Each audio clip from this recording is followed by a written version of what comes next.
almost everything is political. Like, even if you don't think you're making something political, it's political. Okay. You might think that you're just putting a ballet out there, a simple traditional ballet out there, but there's still something political about that. My name is Valerie Kinley, and I'm a freshman at Millikan University. I believe that dance is a powerful tool that can be used for social and political change. To talk more about this topic, I interviewed Angela Miller, who's a dance faculty member at Millikan University, and Jordan Frederick, who's a senior here at Millikan University. How did you come up with the idea for the piece?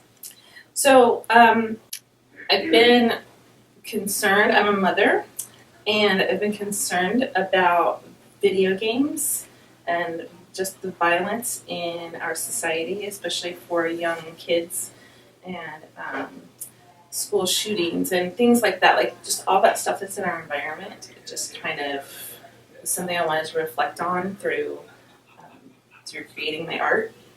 And so I read Assassination Generation by Lieutenant Colonel Daniel Grossman.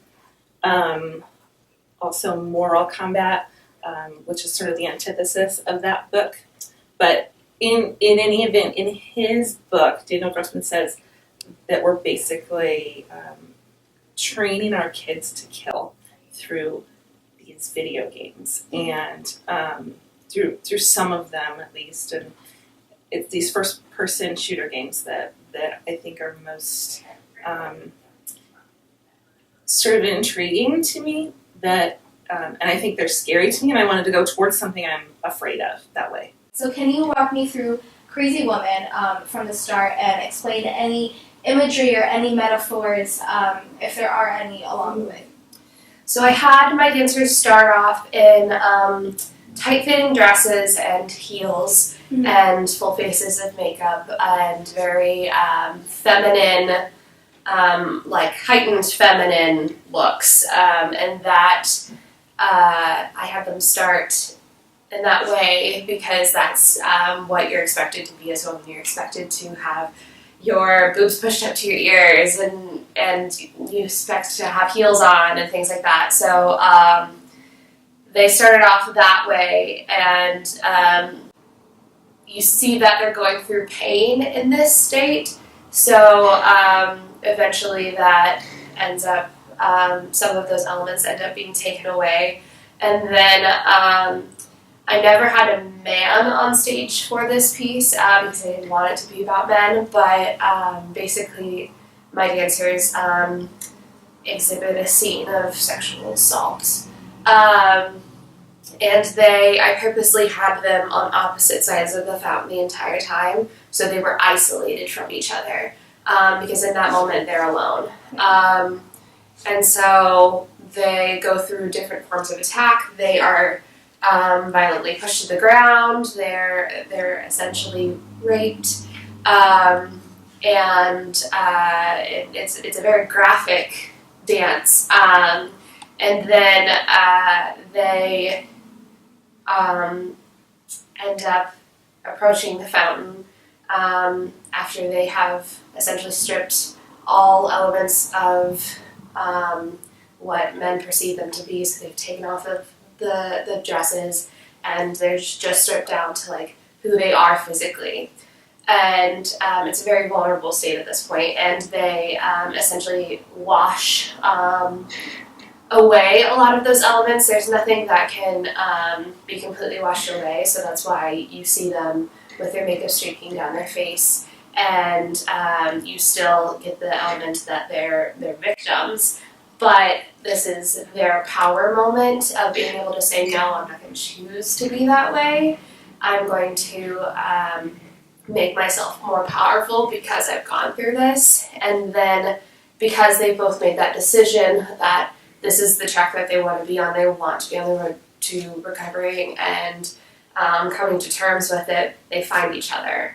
And in that moment when they find each other, they find the strength to face the world and look it straight in the face and say, this is not okay. This is what we're doing to our women. And yeah. It started as the dancer is playing, then all of a sudden there's like a freeze in the screen. Okay. So it's like they're just really angry because the Wi-Fi went out or whatever. You know, that's kind of what we ended up going with for that. And then later on, other things emerge. They're already on edge, so other things emerge like just interpersonal stuff, bullying, the big guy and the little guy going at it, like that kind of stuff. It's pretty abstract because we're doing it through dance, so it's not necessarily as literal as it would be in a play. But then towards the end, they're running in a circle, and one of the dancers sees the shooter. That we've decided that, like at one point, that the shooter arrives, even though we don't see them on stage. They arrive in the space, and it kind of knocks them into reality. And so there's this image of them being shot, and so they're reacting to those gunshots and things like that. And some are helping one another, some are just leaving and fleeing the scene. So those kinds of things are staged in the piece. Did you have any sort of fears or worries about sharing your political views and like your personal views on the stage or outside of the fountain?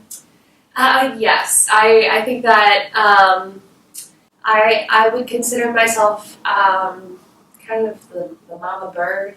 So being able to have my dancers put themselves in such a vulnerable state, we had to talk about that a lot.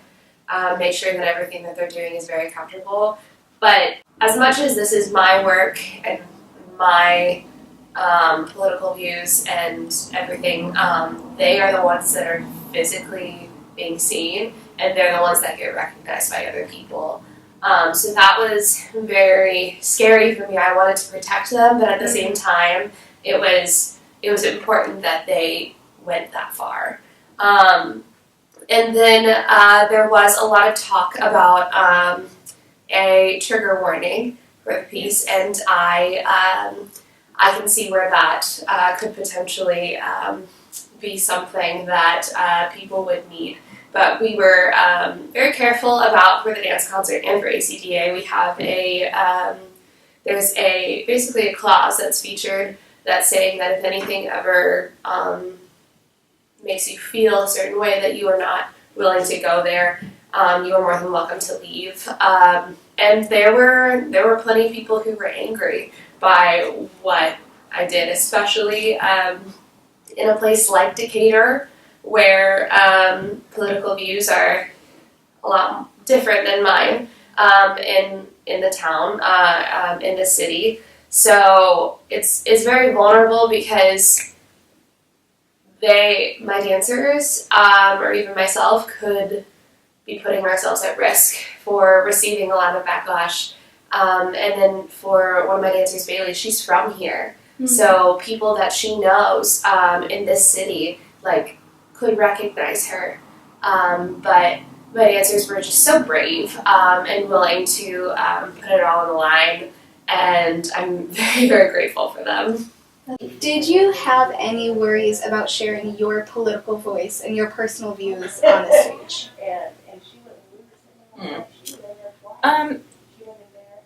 Not so much, because I don't do it.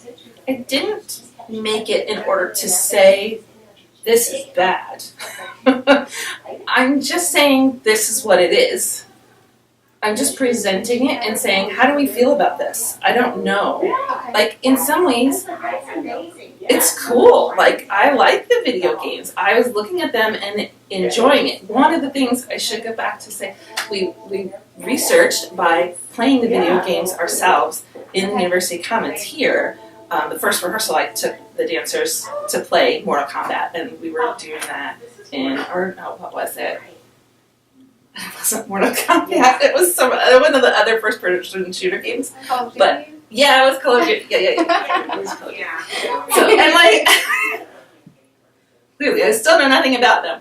But it was interesting for me to watch the students and how they responded to the things happening. And like, just for me to look at that and go, like, there's this whole like thing that the pre-show thing that happens, like, I don't know, like pre-game. There's like a little skit that happens at the beginning of it, and we had to watch the same one over and over and over again. In the game. Yeah, because we were like restarting it, like because we were terrible at it. So we would play it, and then we would die, and we're like, oh, we have to sit through this thing again. Mm-hmm. I don't know. So I guess what I'm saying is I just wanted it to be an experience with the thing, and not necessarily this is how you should feel about the thing. I think that's really when political work works well. When it's just commenting on what's happening, or maybe just presenting what's happening and then letting the viewer decide how they feel or not about it. I think it's more important to have conversations with one another in the theater. Where would you say is a good starting place for somebody who is looking to choreograph their own political dance, whether it comments on it or whether it just presents an idea? Yeah. So I would say you need to feel some kind of personal connection to it, most likely. Doesn't mean that the thing that you're commenting on has to have happened to you, but that you need to be able to relate to it as a human. In order for it to resonate with your viewer, it needs to mean a lot to you. And then knowing that, don't be afraid to edit it. Like you're going to feel this connection to it. You're going to think that this is so important, and then you're going to get feedback that's like, this part isn't working, or that part isn't working, or it's not going to work out. So you have to not be precious about it, though. That's the thing. Yeah. That really separates good, well-researched art and just kind of throwing it out there. Yeah, it's hard to do, but I think stay committed to it and seek as many outside observers as you can to get feedback on it.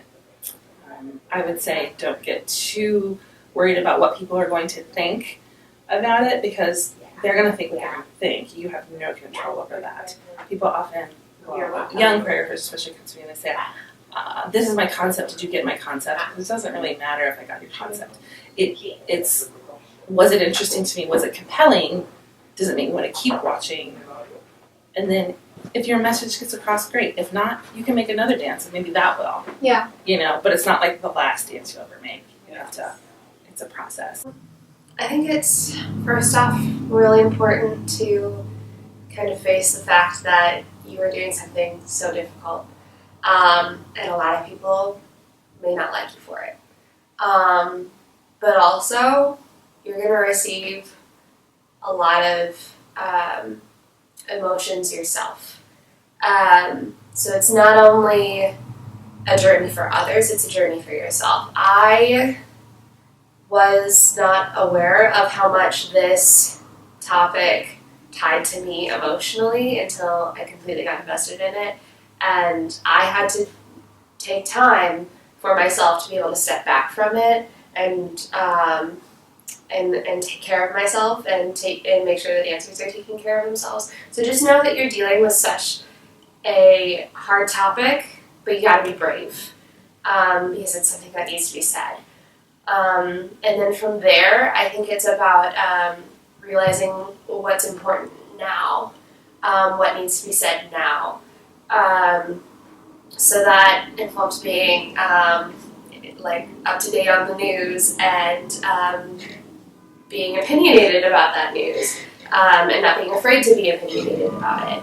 And then you got to find a good group of people that want to do this project with you. You got to find people who support you, because if I didn't have Lizzie and I didn't have Bailey, the dance wouldn't be what it was. And if I didn't have Angie behind me, supporting me, who knows where this dance would be. It probably would have never gotten past a project for a choreography class. So it's really important to know where you stand on things, be brave, and then have a good support group. Both Jordan and Angie had similar things to say in response to my questions, even though their dances use different tools and techniques to connect with the audience. But at the end of the day, all three of us can agree on at least one more thing. Dancers and choreographers have a political voice, and it is their responsibility to use it.